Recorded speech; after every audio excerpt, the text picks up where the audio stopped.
నేను ఆలోచించుకొని చెప్తాను. సరే, నీ ఆన్సర్ కోసం నేను ఎదురు చూస్తుంటాను. Okay, bye. అతను బాగా డబ్బున్న వ్యక్తి, పైగా క్రిస్టియన్. తను నాకు ఒక నెల నుంచే పరిచయం, అయినా ఎప్పటి నుంచో తెలిసిన వ్యక్తిలా అనిపిస్తాడు. తన దగ్గరుంటే నా మనసు చాలా సంతోషంగా ఉంటుంది. తన మాట వింటే నా హృదయం సంతోషంతో పొంగిపోతుంది. ఇది ఖచ్చితంగా ప్రేమే, ఇది అట్రాక్షన్ కాదు అని అనడానికి ఇంతకు మించి ఆనవాళ్ళు ఏం కావాలి? ఎక్కువ టైం తీసుకుని తనని ఇబ్బంది పెట్టకుండా రేపే ఓకే చెప్తాను. ప్రార్థన చేసుకోనా ఇది కరెక్టా కాదా అని? ఒకవేళ వద్దు, ఇది కరెక్ట్ కాదని దేవుడు మాట్లాడితే నేను ఎలా తనకు నో చెప్పగలను? నా హృదయం తట్టుకోగలదా? అయినా తను క్రిస్టియనే. ఒకవేళ అది ప్రేమగా కాకుండా నాకొచ్చిన పెళ్లి చూపులైతే నేను చేసుకునేదాన్నే కదా. ప్రేమకు పెళ్లికి తేడా ఏముంది? అక్కడ 2 కుటుంబాలు కలుస్తాయి, ఇక్కడ 2 హృదయాలు కలుస్తాయి. కుటుంబాల కన్నా ముఖ్యమైంది హృదయాలే కదా. అవి కలవకపోతే పెళ్లి కూడా వేస్టే. కానీ నేనన్నీ నాకు అనుకూలంగా ఆలోచిస్తున్నానా? హాయ్ మనస్వి. హాయ్. నేను చెప్పిన దాని గురించి ఏం ఆలోచించావు? అది హే, ఒక్క నిమిషం, అమ్మ కాల్ చేస్తుంది. ఓకే. హలో అమ్మా. అవునా, సరే సరే, నేను వెంటనే వస్తున్నాను.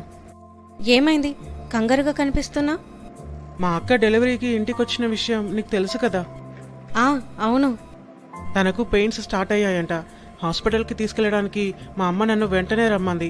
నేను వెళ్తాను, మనం మళ్ళీ కలుద్దాం. ఓకే ఓకే, నువ్వు వెళ్ళు. ఛా, ఈరోజు ఓకే చెప్పాలనుకున్న టైంకే ఇలా జరగాల. హే మనస్వి. హాయ్ ప్రియా. ఇక్కడేం చేస్తున్నావు? ఏం లేదు, ఊరికే కూర్చున్నాను.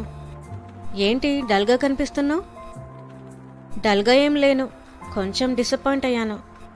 డిసప్పాయింటా? ఎందుకు? డానియల్ నాకు ప్రపోజ్ చేశాడు. ఓ అవునా? దాంట్లో డిసప్పాయింట్ ఎందుకు? ఇష్టం లేకుంటే లేదనే చెప్పు. చిచి, నాకెందుకు ఇష్టం లేదు? తనంటే నాకు ఇష్టమే. మరింకేంటి? నేనింకా తనకు ఓకే చెప్పలేదు. చెప్పే టైంకి తనకు ఫోన్ వచ్చింది, వెళ్ళిపోయాడు.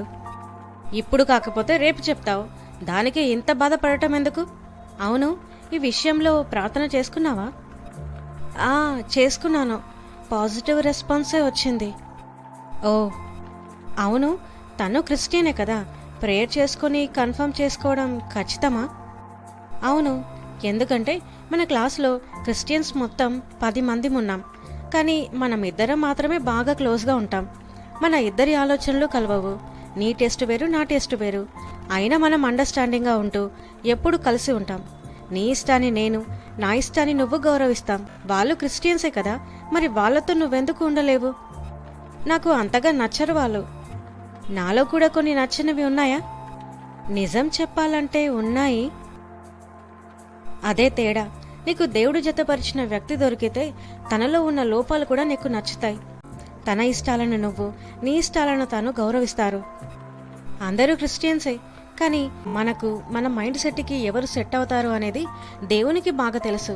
కాబట్టి దేవుణ్ణి ఖచ్చితంగా అడగాలి. ఇప్పుడు మన హృదయానికి ఇతనే నీకు కరెక్ట్ అని అనిపిస్తుంది అంటే అది దేవుడు చెప్పినట్టు కాదా? అలా ఎలా అవుతుంది? అంటే దేవుడు నా హృదయంలో ఉన్నాడు, అక్కడ నాకేమనిపిస్తే అది దేవుడు చెప్పినట్టే కదా. లాజిక్కా? అవును, అంతే కదా.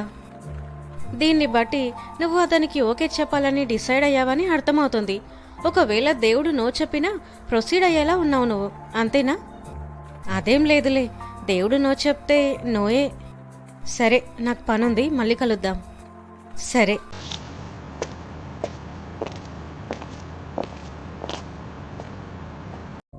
ఏంటిది?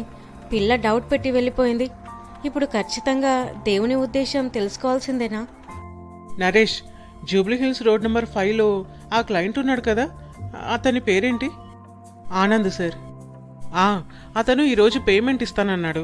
ఒక 10% తగ్గించి తీసుకో. వెళ్ళి కలెక్ట్ చేసుకొని ఇదిగో ఈ డీటెయిల్స్ అన్నీ కనుక్కో. Okay sir.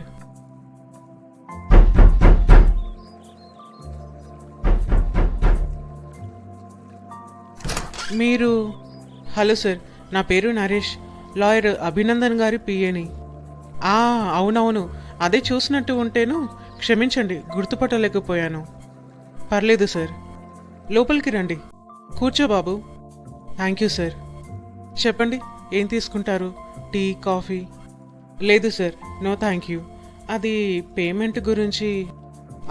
అవునవును, నిన్న సార్ కాల్ చేశారు. ఈరోజు ఇస్తానన్నాను. ఏమైనా తగ్గించమని అడిగాను. ఏమైనా చెప్పారా? అయ్యో లేదు సార్, తగ్గించడం కుదరదు.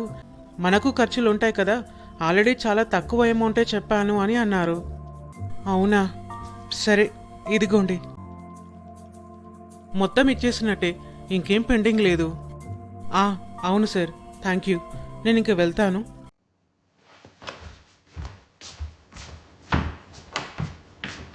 ఏజ్లో పెద్ద ఆయన సార్ డిస్కౌంట్ ఇచ్చాక కూడా ఇవ్వలేదని చెప్పాను.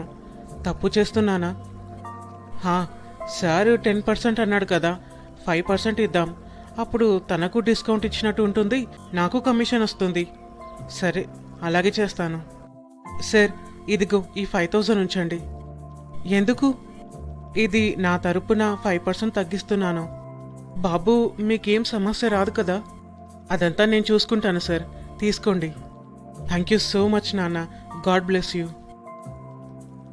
అమ్మయ్య, ఇప్పుడు హృదయం నెమ్మదిగా సంతోషంగా ఉంది. నరేష్, టీ తాగేసొద్దామా? ఇప్పుడా?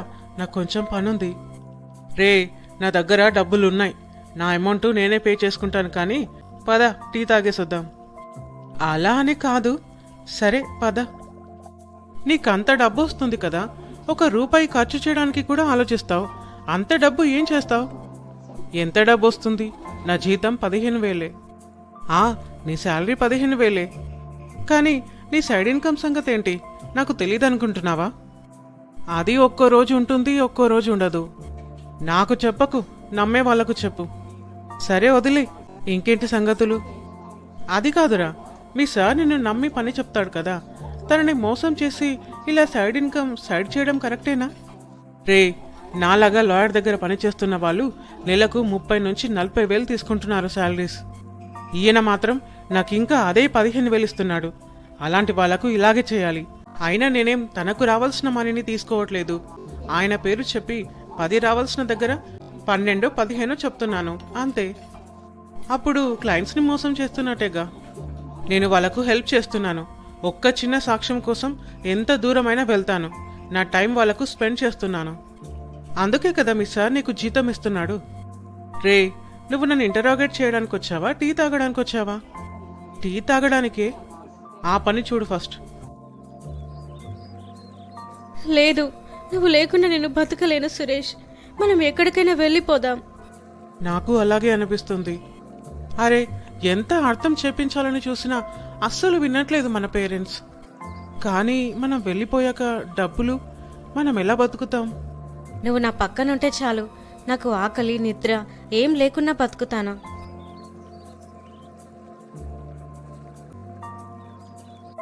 నాకు చెప్పకుండా బయటికి వెళ్ళొద్దని చెప్పాను కదా, ఎందుకు వెళ్ళావు?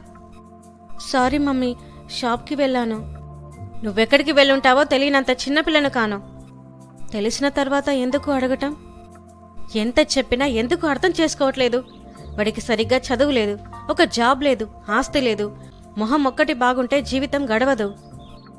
నేను తన మనసును చూసి ఇష్టపడ్డాను, మొహాన్ని కాదు. తను నన్ను బాగా చూసుకుంటాడు, ఏం పెట్టి పోషిస్తాడు. తను నా కోసం ఏమైనా చేయగలడు. హే అక్షిత, హాయ్. రామ్మా, కూర్చో. కాస్త నువ్వైనా అర్థమయ్యేలా చెప్పు. రాంగ్ టైంలో వచ్చానా?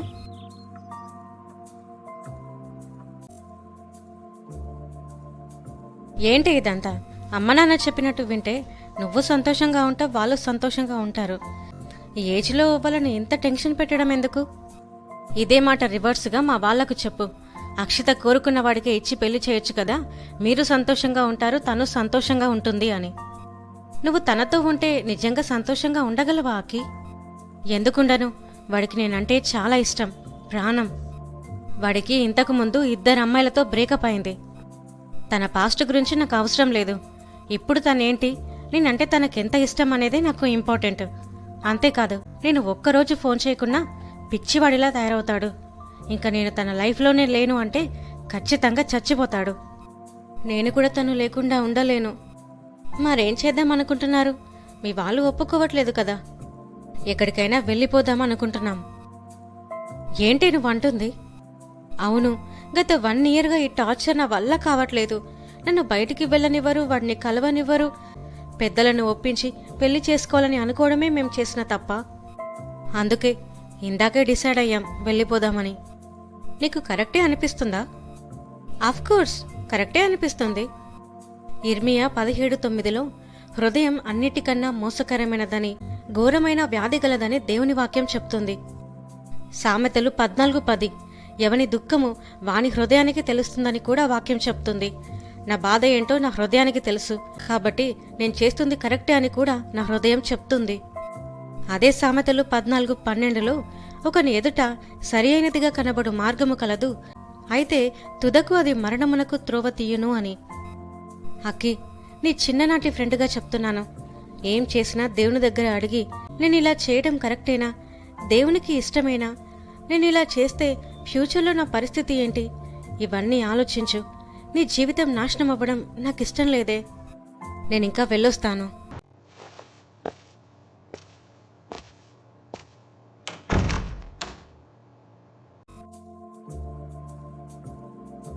దేవా, నేను చేస్తుంది కరెక్టే అని నా మనసు చెప్తుంది, కానీ నువ్వేమనుకుంటున్నావో కూడా నాకు కావాలి. దేవా, రేపు సండే చర్చ్లో వాక్యం ద్వారా నాతో మాట్లాడండి తండ్రి. Praise the lord. దేవునికి మహిమ కలుగునుగాక.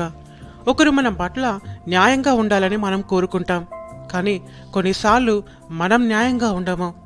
అవతలి వాళ్ళు నీతిగా ఉండాలని కోరుకుంటాం, కానీ మనం ఉండము. దేవుడంటే భయం ఉంటుంది, భక్తి ఉంటుంది, కానీ కొన్ని చేసేటప్పుడు దేవుడే లేడు అన్నట్టుగా ప్రవర్తిస్తాం. అలా అనుకున్న వ్యక్తి పరిస్థితి ఏమైందో, అలా ఎందుకు ఉండకూడదో, ఎలా ఉండాలో ఈరోజు మనం తెలుసుకుందాం. ఎలీషా దగ్గరికి నయామాను రాజు కుష్టి వ్యాధితో స్వస్థత కోసం వస్తాడు. ఎలీషా అతడిని యోర్దాను నదికి వెళ్లి 7 సార్లు మునిగి రమ్మని, అప్పుడు నీకు స్వస్థత కలుగుతుందని చెప్తాడు. అతడు మొదట మొండికేసిన తరువాత వెళ్లి 7 సార్లు నదిలో మునుగుతాడు, స్వస్థతను పొందుకుంటాడు. తను స్వస్థత కోసం ఎక్కడెక్కడికో వెళ్ళుంటాడు, ఎంతో మంది వైద్యులను కలిసుంటాడు, ఎంతో డబ్బు ఖర్చు చేసి ఉంటాడు. ₹1 కూడా తీసుకోకుండా బాగయ్యేలా చేశారు. నా దగ్గర చాలా డబ్బు ఉంది, దయచేసి నేనిచ్చే బహుమానాన్ని కాదనకండి అని కొంత బంగారం, వెండి వస్తువులు ఇస్తారని అడుగుతాడు. అందుకు ఎలీషా ఒప్పుకోడు, వాటిలో ఒక్కదాన్ని కూడా తీసుకోడు. కానీ ఇదంతా చూస్తున్న గెహాజీ మనసులో మాత్రం అవి తీసుకోవాలని ఉంది. మా యజమానుడు ఎందుకు తీసుకోవట్లేదు, ఆయనకు అవసరం లేకుంటే తీసుకొని కనీసం నాకైనా ఇవ్వచ్చు కదా అని ఆ బంగారం, వెండి కోసం బయలుదేరుతాడు. 2వ రాజులు 5:20 అంతటా దైవజనుడైన ఎలీషాకు సేవకుడగు గెహాజీ, సిరియనుడైన ఈ నయమాను తీసుకుని వచ్చిన వాటిని అంగీకరించుటకు నా యజమానునికి మనస్సు లేకపోయాను గాని, యెహోవా జీవము తోడు నేను పరిగెత్తుకొని పోయి అతన్ని కలుసుకొని అతని యొద్ద ఏదైనాను తీసుకొందుననుకొని నయమానును కలుసుకున్నటకై పోవుచునగా, నయమాను తన వెనుక నుండి పరుగున వచ్చుచున్న వారిని చూచి తన రథము మీద నుండి దిగి వారిని ఎదుర్కొని క్షేమమా అని అడిగాను. అతడు క్షేమమే అని చెప్పి, నా యజమానుడు నా చేత వర్తమానము పంపి ప్రవక్తల శిష్యులలో 2 యవనులు ఎఫ్రాయిము మన్యము నుండి నా యొద్దకు ఇప్పుడే వచ్చిరి గనుక నీవు వారి కొరకు 2 మలుగుల వెండియు 2 దుస్తుల బట్టలను దయచేయమని సెలవిచ్చుచున్నాడనెను. అందుకు నయామాను, నీకు అనుకూలమైతే రెట్టింపు వెండి తీసుకునిమని బతిమాలి 2 సంచులలో 4 మనుగుల వెండి కట్టి 2 దుస్తుల బట్టలనిచ్చి తన పనివారిలో 2 మీద వాటిని వేయగా వారు గెహాజీ ముందర వాటిని మోసుకొని పోయిరి. ఇక్కడ తనేం చెప్తున్నాడు? ఎలీషా వెండి బంగారాన్ని తీసుకురమ్మంటున్నాడు అని అంటున్నాడు. నిజంగా ఎలీషా చెప్పాడా? లేదు. అంటే అబద్ధం. కానీ తను చేస్తున్నప్పుడు ఇది తప్పు అని తనకు అనిపించిందా? లేదు. తన హృదయంలో ఇది కరెక్టే అని అనుకున్నాడు. డబ్బు తీసుకుని వస్తున్నప్పుడు నేను ధనాన్ని సంపాదించుకున్నాను, ఇంకా సంపాదిస్తాను, ఇంకా నా జీవితాన్ని బాగా గడుపుతాను అని అనుకోవచ్చు. కానీ ఏ వ్యాధిని పోగొట్టుకుని స్వస్థతతో వెళ్ళిపోతున్నాడో ఆ రాజు, అదే వ్యాధిని గెహాజీ పొందుకున్నాడు. ఆ ఒక తప్పు ద్వారా నేను ఎవరినో మోసం చేస్తున్నాను, నేను తెలివైన వాడిని అని అనుకోవచ్చు, నేను చేస్తుంది కరెక్టే అని అనుకోవచ్చు. కానీ దాని పర్యవసానం తొందరలోనే చూడాల్సి వస్తుంది. ఏది కరెక్ట్ ఏది తప్పు అని హృదయం కొన్నిసార్లు చెప్పదు. అందుకే దేవుని వాక్యం చెప్తుంది, హృదయం మోసకరమైనదని, ఘోరమైన వ్యాధి కలదని. దేవుని వాక్యానికి తగ్గట్టుగా నా జీవితం ఉందా, నేను చేస్తుంది కరెక్టేనా అని వాక్యానికి దానికి కనెక్ట్ చేయాలి. అప్పుడు దేవుడు నీతో మాట్లాడతాడు, ఏది తప్పు ఎలా ఉండకూడదో నేర్పిస్తాడు. నన్ను క్షమించు దేవా, ఇంకెప్పుడు నీకు విరుద్ధంగా పాపం చేయను. నన్ను క్షమించు దేవా, నాతో మాట్లాడినందుకు నీకు వందనాలు. నన్ను క్షమించు దేవా, ఇక నుంచి నీ వాక్యానికి అనుకూలంగా జీవిస్తాను. నాతో మాట్లాడినందుకు నీకు వందనాలు తండ్రి. అన్నిసార్లు హృదయం చెప్పేది తప్పు అని కాదు, కానీ పెద్ద పెద్ద నిర్ణయాలు తీసుకునేటప్పుడు, అలాగే కొన్ని లోకానికి తగ్గట్టుగా చేసే పనుల విషయంలో మనం హృదయం మాట అస్సలు వినకూడదు. అందుకే వాక్యం సెలవిస్తుంది, నీకు నచ్చింది చేయకు, దానివల్ల నాశనము మరణము వస్తుందని 2 సార్లు హెచ్చరిస్తున్నాడు. సామెతలు 16:25లో, సామెతలు 14:12లో మనం చూడొచ్చు. చిన్న కుమారుడు కూడా తన తండ్రి దగ్గర నుంచి సగం ఆస్తిని తీసుకొని జల్సా ఖర్చు చేస్తున్నప్పుడు తను చేస్తుంది కరెక్టే అనుకున్నాడు. నేను సంతోషంగా ఉన్నాను, నా హృదయం మాట విన్నందుకే నేను ఇలా స్వతంత్రంగా ఉన్నానని అనుకున్నాడు. కానీ ఎక్కువ కాలం ఆ సంతోషంలో ఉండలేకపోయాడు. కాబట్టి ఈ విషయంలో దేవుని వాక్యం ఏం చెప్తుంది, నేను ఇలా చెయ్యొచ్చా అని ఆలోచించుకొని వాక్యానికి మన ప్రవర్తనను కనెక్ట్ చేసుకోవాలి. మన హృదయాన్ని దేవుని వాక్యంతో కంట్రోల్ చేయాలి. ఒక పని చేస్తున్నప్పుడు వాక్యానికి అనుకూలంగా నా ప్రవర్తన ఉందా అని గమనించుకోవాలి. యవన బిడ్డలారా, మరి ముఖ్యంగా మీ ఆలోచనలు నదుల వలె ప్రవహిస్తూ ఉంటాయి. వాటిని దేవుని వాక్యంతో కట్టడి చేయండి. ఆలోచనలు నదిలా పారడం తప్పు కాదు. కొత్త ఆలోచనలు, కొత్త ప్రణాళికలు కరెక్టే, కానీ అవి ఏ దారి గుండా ప్రవహిస్తుంది అనేది ముఖ్యం. కాబట్టి అలా నది వలె ప్రవహిస్తున్న ఆలోచనలకు దేవుని వాక్యం అనే కట్టడలను వేయాలి. ఆమెన్. Praise the lord.